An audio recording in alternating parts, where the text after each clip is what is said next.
Good evening, everyone. I had this kind of odd day. But here's the funny thing about this odd day. I want you to tell me about it. I don't want to tell you about it. I want you to tell me about my odd day. And then if you don't tell me right, I'm going to burn your house down. Now that seems kind of crazy, doesn't it? Doesn't that seem like a kind of a little far out there? Maybe that's a bit extreme. Maybe that's nonsense, right? But you might be surprised. And that's exactly what we're going to see tonight as we look at Daniel chapter 2. Now, we didn't get all the way through Daniel chapter 1 last time, but we got the majority of it in there. We got to the point to where we see Daniel, we see the three Hebrew young men, they're rewarded for their faithfulness. They're rewarded because they weren't willing to violate their own conscience. The food and the wine that they believe were offered to pagan gods, they weren't willing to violate their own conscience, therefore they were rewarded by God. They remained faithful. So then they're going to complete their 3-year training period, if you will. They're being taught and trained under the Chaldeans. And in fact, what we see there at the very end of chapter 1, in verse 20, is we see that they were 10 times better. Daniel, Hananiah, Mishael, and Azariah, they were 10 times better than all the magicians and the astrologers. All these people that were, the Babylonian ones that are thought so high of. Well, here's these Hebrew boys, and they're thought of 10 times higher. But I asked you to tell me about my day, and I understand how crazy that sounds because you weren't necessarily part of my day, at least up to this point. So how would you know if I had a bad day? How would you know what exactly caused it to be a bad day if it was that? You wouldn't know. You could guess if I told you where I was, or you could guess if I described some of it to you. But if I came up to you out of the blue and said, you know what? I want you to tell me why I had a bad day. You're going to look at me like, well, no one could do that. Well, notice what Daniel chapter 2, go ahead and make your way in your Bible there. Notice how Daniel chapter 2 starts. Verse 1 and verse 2, now in the second year of Nebuchadnezzar's reign, Nebuchadnezzar had dreams. We all have dreams, right? And his spirit was so troubled that his sleep left him. And the king gave the command to all the magicians, the astrologers, the sorcerers, and the Chaldeans to tell the king his dream. So they came and they stood before the king. So now here all these wise people, if you will, standing before the king. The king has a problem. He's had a bad dream. We've all had bad dreams before, but this is apparently really bothering this guy. So he's going to call them all to him. But I want you to notice what he says. He says in verse 3 and following, if you want to go ahead and follow along, and the king said, I have had a dream, and my spirit is anxious to know the dream. Now, if you've ever had one of those dreams where you wake up going, what in the world did that mean? Well, for the most part, we just kind of move on and say it was what it was. It was a dream, and we let it go. Old Nebi here is not going to do that. He's not going to let it go. He wants to understand what it means. Apparently, this dream is bothering him that much. He wants to know what it means. So he calls together all these people. And then you get down to verse 4, and the Chaldeans spoke to the king in Aramaic, O king, live forever. Tell your servants the dream, and we'll tell you the interpretation. Now, see, here's the thing, and you go back to what Jesus said in the New Testament. Which is easier, to say your sins are forgiven when he's talking to the paralytic that's just been lowered through the roof, your sins are forgiven, or rise and walk? Well, anybody could say your sins are forgiven because no one would really know. By the same token, if you told me your dream and you said, Justin, I want you to tell me the interpretation of that dream, I could give you an answer. May not be the right answer. Most likely it's going to be the wrong answer. I can give you an answer. I can come up with something. But see, I asked you in the very beginning to tell me how my day was, but you couldn't do it. But notice what the king tells these Chaldeans now in verse 5. My decision is firm. If you do not make known the dream to me and its interpretations, hear the warning. So if you can't do both, if you can't tell me what my dream was and you can't tell me what it means, you will be cut to pieces and your house shall be made an ash heap. Your house will be burned down. So not only do I want you to tell me the interpretation of the dream, I want you to tell me the dream. Now see, right there, you just removed anyone that could make this up. Because who's going to guess what your dream was and then say, oh yeah, and by the way, this is what it means. But you hear the warning. You can hear how serious this is. If you don't, then you're going to be cut into pieces, and yes, and your house is going to be burnt down. Now, that seems a bit extreme in my opinion over a dream, but if you're King Nebuchadnezzar at this point, you're the guy. Babylon is the place, and you're the guy of the place. I guess you can say that kind of stuff. So they answered again in verse 7 and said, let the king tell his servant the dream, and we'll give this interpretation. Well, again, if we know what it is, we can kind of mumble our way through stuff. But they didn't. But the king wouldn't. And so he holds to what he said. But now jump down to verse 10, and because there's so much in chapter 2 that I want to get to, and we don't have all night to do it, we're going to kind of bounce around, and I would encourage you as you get time to go back and read through it. But for now, jump down to verse 10. So remember what King Nebuchadnezzar has told these people. Now the Chaldeans in verse 10 answered the king and said, there's not a man on earth that can do this. There's no one that can do this. You're asking an impossible task. In verse 11, it says, it's a difficult thing that the king requests. There is no other who can tell it to the king except the gods, whose dwelling is not in the flesh. Interesting. Then verse 12 says, for this reason the king was angry and very furious, and he gave command to destroy all the wise men of Babylon. Now here's the problem. Daniel, Hananiah, Azariah, and Mishael, they're part of this group. They were trained under the Chaldeans. They were trained in the ways of the Chaldeans. They're going to be lumped into this group. But because, according to the Chaldeans, and I would say rightfully so, that no man in the flesh could do this, verse 12 says, for this reason the king was very angry. And he gave command to destroy not the ones he was talking to. He gave the command to destroy all the wise men. So then the decree is going to go out, and they began killing them. They're seeking out Daniel, Hananiah, Mishael. They're seeking them out. They're going to kill them because they're killing them all because they couldn't do this impossible task. So if you're Daniel, if you're these three Hebrew boys, what in the world do you do in this situation? How do you go about this?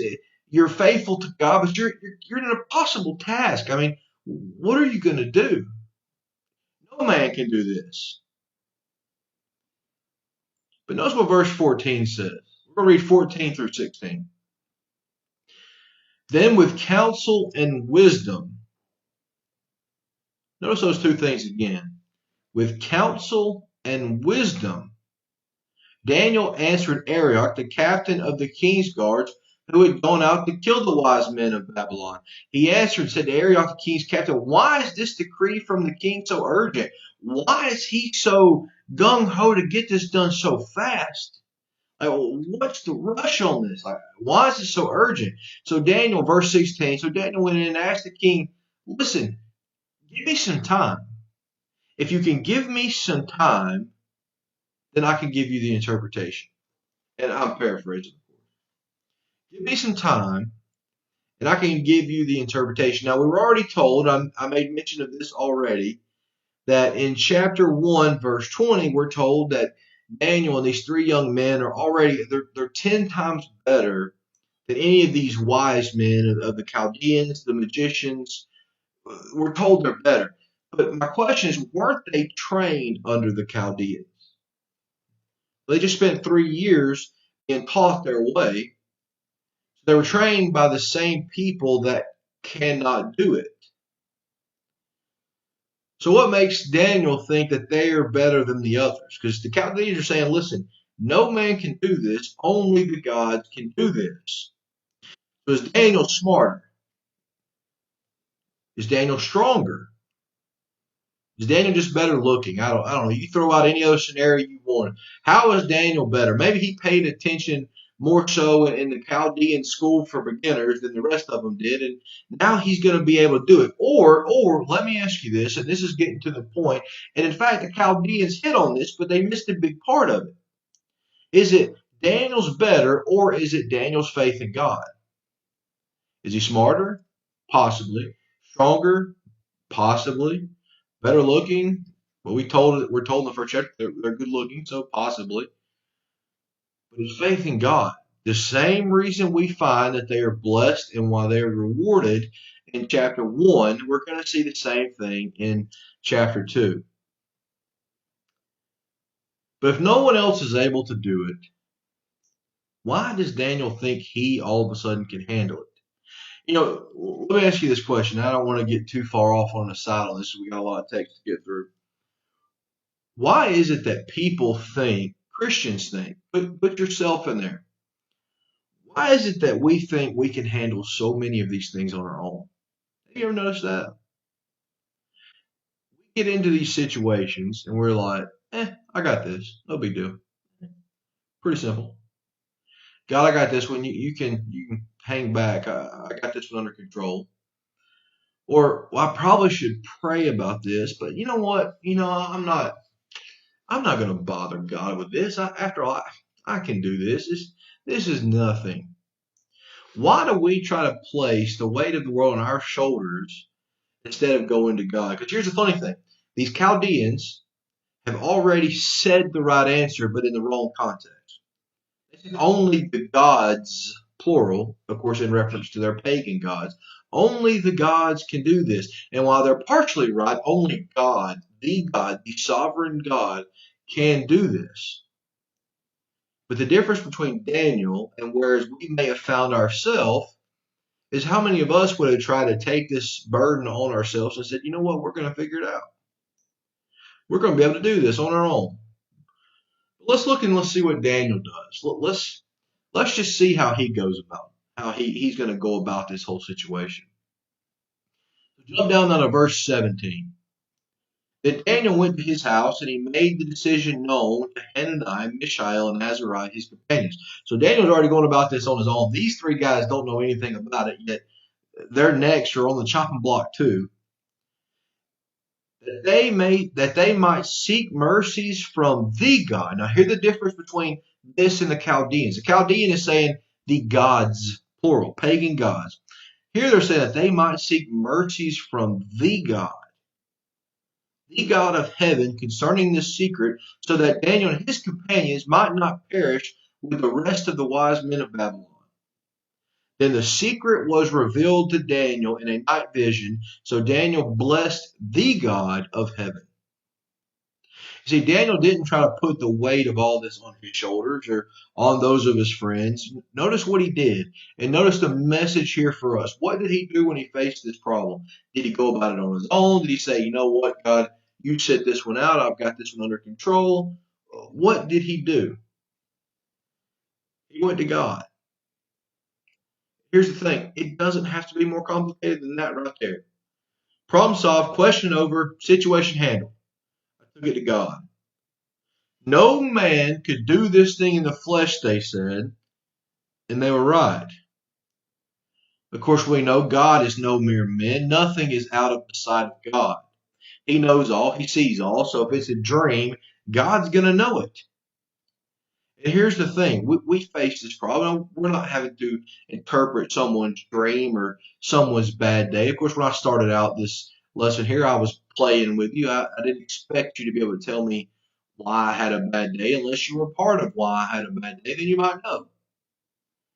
But we have this avenue, just as Daniel does, where we can go to prayer to God and say, you know what, I'm going to lay out all my problems to you. This is a serious problem. Now, you may not be in the same serious problem as Daniel, but it can still be a serious problem.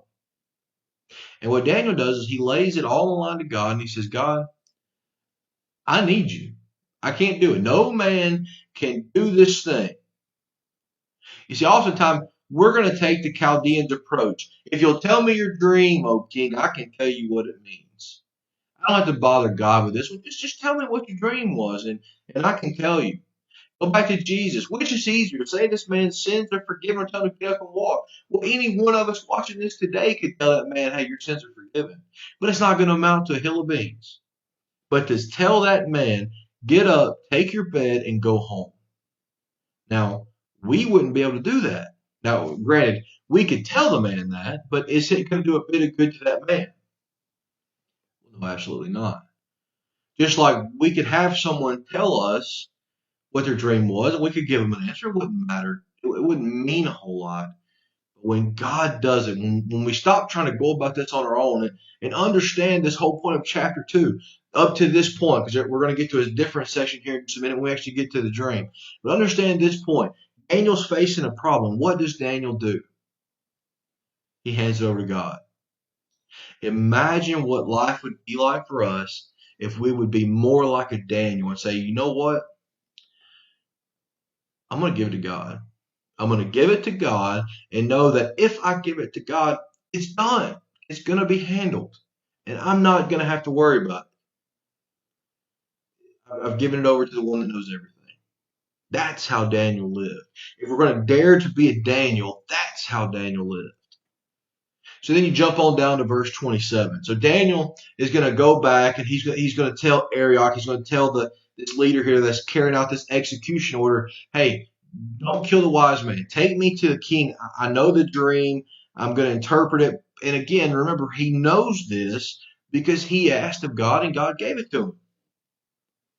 So verse 27 says, Daniel answered in the presence of the king and said, the secret which the king has demanded, the wise men, the astrologers, the magicians, and the soothsayers cannot declare it to the Lord. Now remember this, Daniel could not declare it to the Lord before he went to God. Verse 28 says, but there is a God. Now notice the difference again. What do the Chaldeans say? The gods. Verse 28 says, but there is a God. Daniel said the God earlier. There's a God in heaven who reveals secrets, and he has made known to King Nebuchadnezzar what will be in the latter days. Your dream and your vision of your head upon your bed were these. So he's about to get into the dream, but he asked the question, and that's the part that I come back to. And I honestly believe our shortcomings, and myself personally, our shortcomings, a lot of people, he asked the question. Daniel asked the question to God, how many more things might be revealed to us in our life if we would ask the question? We won't do it. We won't do it. So what is this dream? What is this dream? So I want to look at verses 31 through 35, and then I want to spend the rest of the time tonight just kind of breaking down the dream. We're not going to get to go maybe as in depth as I wanted to. Maybe we'll have more time later on to come back and do more of a verse by verse, but for now we're just kind of doing an overview study because there's a lot of information, especially a lot of applications in there to us. And sometimes we read through it as a pretty neat story. We miss the application side of it. So this is focused on application. Notice the dream as Daniel is going to explain it to you. Now starting in verse 31, you, O king, were watching, and behold, a great image. This great image, whose splendor was excellent, stood before you, and its form was awesome. This image's head was of fine gold, its chest and arms of silver, its belly and thighs of bronze, its legs of iron, and its feet partly of iron and partly of clay. You watched while a stone was cut out without hands, which struck the image on its feet of iron and clay, and broke them in pieces. And the iron, the clay, the bronze, the silver, and the gold were crushed together and became like chaff from the summer threshing floors. The wind carried them away so that no trace of them was found. And the stone that struck the image became a great mountain that filled the whole earth. Now, this is an interesting image. In hindsight, what I wish I would have done was put an image of what we believe that looked like based on the information we're given on here where you could actually see it. But it's an easy Google search if you just search up King Nebuchadnezzar's dream image. This is going to pop up. You're going to see these different layers of metals ranging in value, and you're going to get to see this image. But what does this image mean? Now we're going to paraphrase much of this image, but I want you to notice a few things, and I want you to notice where we're going in this image. So keep in mind the application phase of this, okay? So we've gone through the first part to get here to the image section. So Daniel was faced with a serious challenge. He takes it to God. God gives him the answer. And here's the answer. It's this image. But notice that this image had a head of gold. Now, when you look through the list of the metals used for this image, gold is the finest. It is the finest one listed. So from the head, this image starts off at the highest quality metal. The best is at the top, and it's going to decrease in value from there. Babylon is represented as this head. Represented as this gold head. The passage tells us they have the strength, the power, the glory. They are combined in a single unit, a single monarchy under King Nebuchadnezzar. They're the guys, they're the nation. So in this image that Nebuchadnezzar has, it is this nation of Babylon that reigns supreme. They're the head of gold. And we're gonna see this again. This head of gold is going to come back to play next week when we look at chapter 3. You're going to see a little bit of this playing back in. So that's the head of this image. That's the golden head. That is Babylon. But the problem is Babylon is not going to be the guy, the nation very long, because then we're going to get into the second section, the breastplate and the arms, plural arms of silver, 2 arms. These represent the Medes and the Persians. And they are going to overthrow the Babylonians in 530 BC. So while they overthrew Babylon, they conquered and defeated Babylon, this big nation that's going to defeat the one that sits at the top. Notice it's silver. Now, silver is not as valuable as gold is. So we're decreasing in value of value. From the top, from the head to the bottom, if we're going to look at these empires change, you're going to see a theme, and I want to go through this theme for a purpose. These are great empires, and they're on top for a while, and they're defeating, and they make it to the top, and then they're knocked off the throne before we get to the end about this stone cut out without hands. So that's the arms of silver, the Medes and the Persians, and they've knocked the Babylonians off their high horse when they conquered them. But it didn't last for the Medes and the Persians either, because then you get to the belly and to the thighs of this giant image that the king is seeing, which this represents the Grecian Empire, the Greeks. In 330 BC, the Medes and the Persians, who had conquered Babylon, were overthrown by the Grecians. Now, if you remember your time in history, some of our younger ones, probably there now, around there, a name is going to sound very familiar to you. Alexander the Great. Alexander the Great. Under Alexander, the Grecians conquered the world, as it's recorded. They conquered the world. In fact, the land that they acquired equated to about 2/3 of the entire land of the U.S. This was a big amount, massive land they had accumulated. Alexander the Great. Yet they are brass. Brass is significantly less valuable than gold, but it's even less valuable than silver. Yet they defeated the Medes and the Persians. So that doesn't make a whole lot of sense, does it? Why are they devaluing as you go down? Well, you can see the divide in the kingdoms as you go, and we'll see that again as we get to our last section before we get to the feet. Notice the fourth one represented is the legs of iron. So again, we've decreased in value. Again, gold, silver, brass, now iron. So who represents the iron? You think about the New Testament. Who is it that's pretty well in control during the New Testament? Romans. The legs of iron represent the Roman Empire. So you got the Grecians, you got Alexander the Great, who's conquering the entire world. Yet in drops the Romans, and they're going to defeat the Grecians. They're going to defeat the Grecians. See, iron is a very good representation of what Rome does. Because see, the interesting thing about iron is iron can shatter and break into pieces. And what it does when it breaks into pieces, as Rome is represented here, it's going to destroy everything around it. And that is what Rome was doing. Rome was destroying and crushing everything around it. And we can read that as we go throughout the New Testament. You can read the persecution on the Christians. In fact, it's Pilate and the Romans that crucified Jesus. Now, we know the Jews were the ones behind this, but still, it was the Romans that did that. When you read the book of Revelations and the churches, the seven church of Asia are being encouraged. Well, who are they being persecuted by? Well, the Romans. So here's this fourth represented, the Romans here, and they're represented as iron. And we're going to see this again here in the last one we're going to look at in the feet. But I want you to remember that iron for just a minute.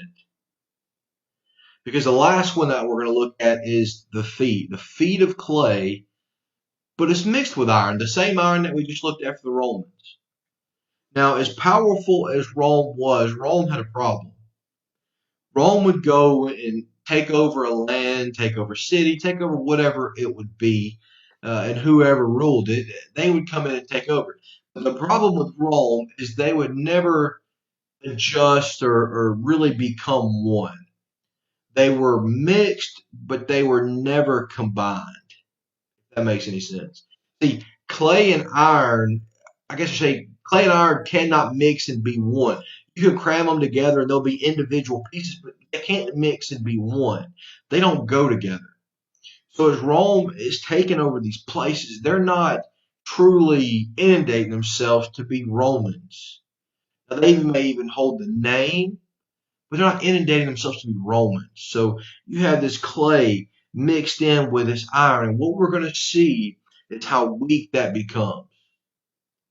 Because then we're told about the stone. But it's not just any stone, was it? You remember what it said about the stone that may have jumped out to you right off? There was something special about it.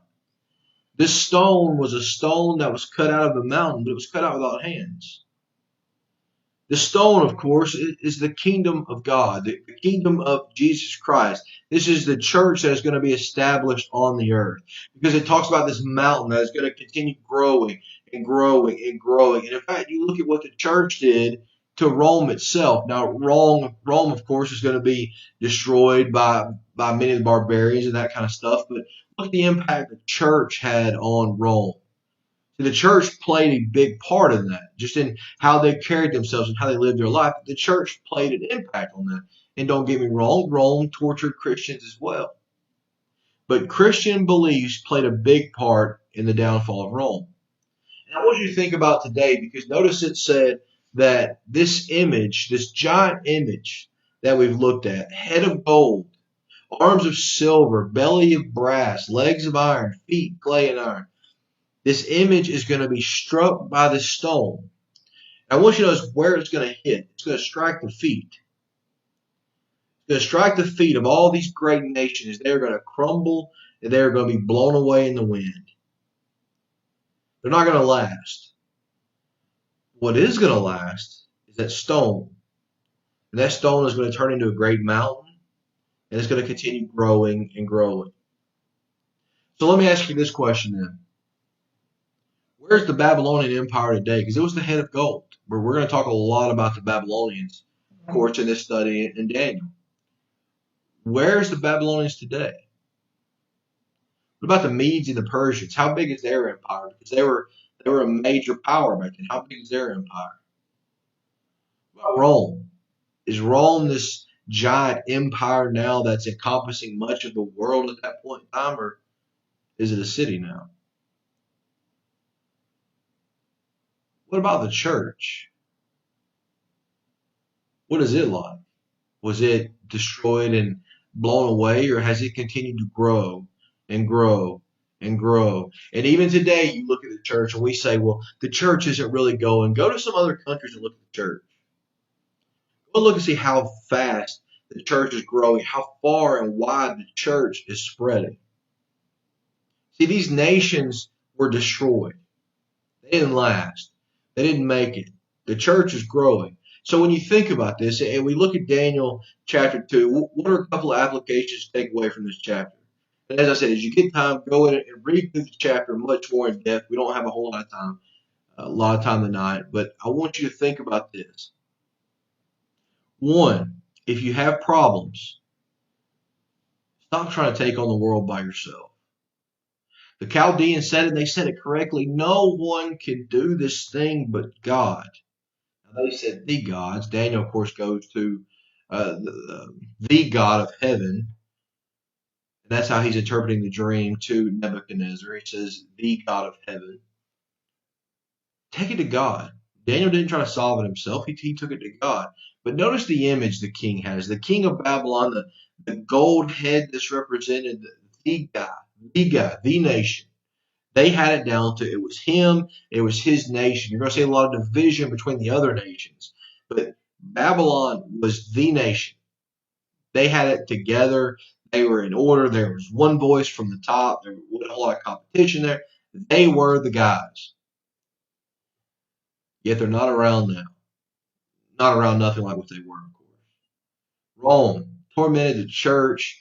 Huge empire. Tourist attraction today. Medes and Persians. Go through the list. The Greeks. Tourist attractions today.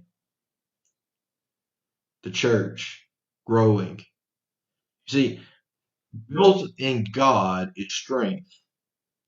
Built in our own power and our own will and our own might is weakness. Same with knowledge. Knowledge in God is knowledge. Knowledge in man is foolishness. Because whereas we think we're wise, we think we know it all, we think we can do this, we think we can do that, we can't. You think about what we're doing today, we're struggling to figure out how to stop a virus. Nothing's impossible for God. If we take it to God. Nations couldn't stand against God. Even if it felt like it, when you read through the book of Revelation, you see Rome just tormenting the church, and you're like, why in the world is this going on? Rome couldn't stand against the church. Rome's a city now. They're not a big empire. Yet the church is global. The church is global. You see the difference? That's what we're seeing from here, that with God, that's the everlasting. The church, the kingdom, that's the everlasting. Nations built on men aren't going to last. We see that. So is your foundation, and here's the part where we're almost done. I'm about to shut it off here in just a second. But here's the part I want you to think about.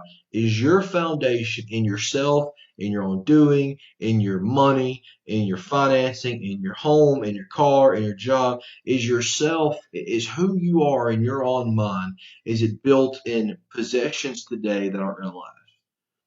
Because kingdoms, they don't last. Kings don't last. Possessions don't last. They're going to fade. They're going to rust. None of this stuff lasts. It is going to last. And one day it's going to crumble. And it's going to be blown away.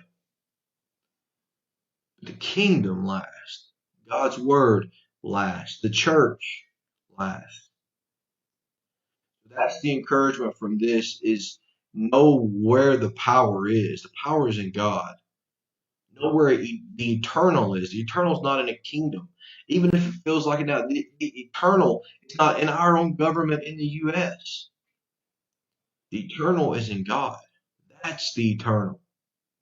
So always remember that as you're going through studies. Always remember that as you're looking at this text. It's not just a cool story. It is a cool story. But it's not just a cool story. There's a major application there for us. Know what the important part is. And as you get time, I would strongly encourage you to go back and read through this text more in depth. If you have any questions, please let me know. And I certainly hope you enjoyed this Bible study lesson. If you got any questions, make sure you put some comments on here, and I'll get to them as soon as I can. If not, hope you all have a good night. God bless.